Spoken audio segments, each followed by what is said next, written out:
Truth be told, nothing distinctly unique was happening in Europe during the Foundation's era, except for a prevalence of Venus figurines.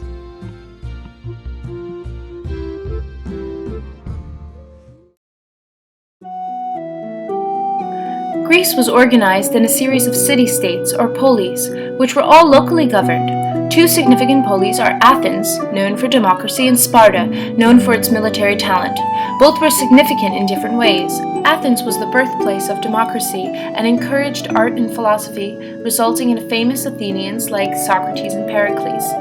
Sparta, being more militaristic, was thus less patriarchal and philosophical. When they were put at odds in the Peloponnesian War, Alexander the Great took over, in mind to spread Hellenism, a word denoting Greek culture, history, and art, through his many conquests. Rome became a republican government, having previously been a monarchy under the Etruscans in 508 BCE. The government was led by two consuls and the Senate with the magistrates to advise them. They had what they called the 12 Tables, a written law code as well. Through the Punic Wars, they became an empire, which was later fashioned by Augustus, resulting in the Pax Romana, or Roman peace. They were a patriarchal society with paterfamilias, and because they were an empire, they were able to facilitate trade and communication throughout a huge region. It was here that they utilized the Silk Road. However, the fall of Rome came about because Rome was plagued with civil wars, invasions, and the plague. It eventually became just too big to govern, so it briefly became a tetrarchy before being split into the east and west by Diocletian. After the death of Jesus, Christianity began to spread as a result of his devoted followers. One follower of significance, Paul of Tarsus, traveled widely preaching the faith. Despite Roman imperial authorities launching campaigns of persecution, Christianity flourished. This was in part because the faith appealed to the lower classes, urban populations, and women. Constantine, the first Christian emperor, issued the Edict of Milan, which officially tolerated the existence of Christianity. However, it wasn't until Theodosius the Great that Christianity was made the official religion of the Roman Empire. Basically, after the split of Diocletian, the western half of the Roman Empire was sacked by nomadic peoples. Attila, the Visigoths, Germanic tribes, the Vandals, and Lombards took over Italy. In comparison, the Byzantine Empire was relatively unscathed. Western Europe became politically divided, rural, and cut off from advancing civilizations, hence why they called this period the Dark Ages. With the split of the Roman Empire into western and eastern halves came the split of religion. Eventually, these two religions diverged to the point where they had different religious and theological views. While the Pope led the Church of the West, the East followed the Patriarchs of Constantinople. Both leaders disputed their respective rights and powers until ultimately the relationship became so strained that the churches went separate ways. The Pope and Patriarch even mutually excommunicated each other and refused to recognize the other's church as properly Christian. After all of the invasions of nomadic groups, Western Europe was unable to combine again into another large nation or empire. Feudalism characterizes the political and social order of Western medieval Europe, which basically means that Western Europe was a society of competing regional states. Eventually, the Holy Roman Empire under Charlemagne was created, but it did not last very long as society was still structured around feudalism, and that limited the power of the emperor. Charlemagne is argued to be the greatest Carolingian monarch. He designated Constantinople as the new capital of the Eastern Empire. He was Christian, so he couldn't claim divine status as an emperor, so instead he claimed divine sanction. He ruled as a secular lord, but also played an active role in ecclesiastical affairs, which is the policy of Kaiser Papism. During this time, the idea of a united Christian community was also revived, called Christendom. Pope Urban II launched the Crusades, or Holy Wars, in an effort to recapture Palestine, the land of Christian origins. The Crusaders were exposed to Muslim philosophers and theologians, as well as new commodities. The Crusades were a failure militarily, but they also encouraged the reintegration of Western Europe into the economy of the Eastern Hemisphere.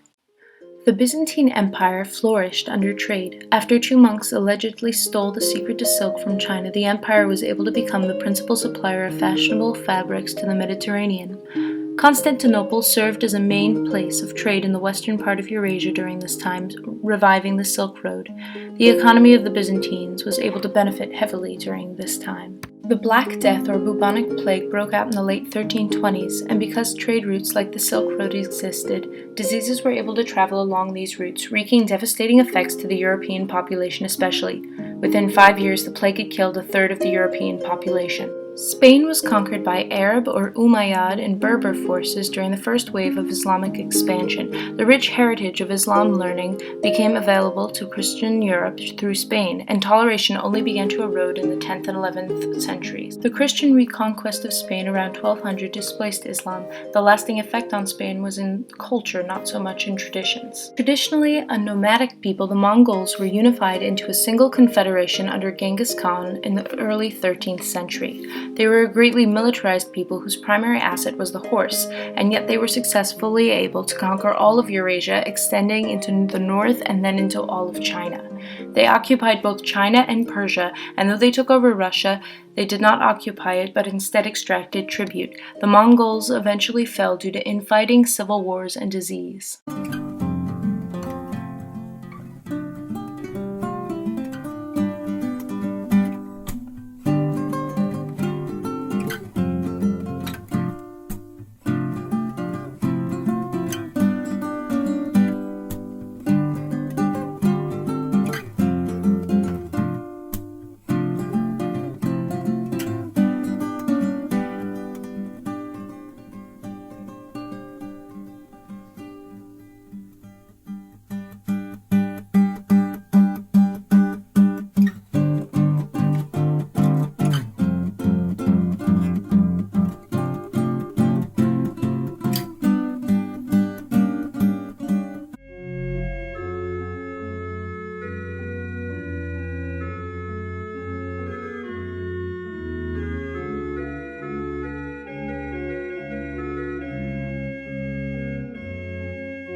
French Revolution was a social and political fight in France from 1789 to 1799.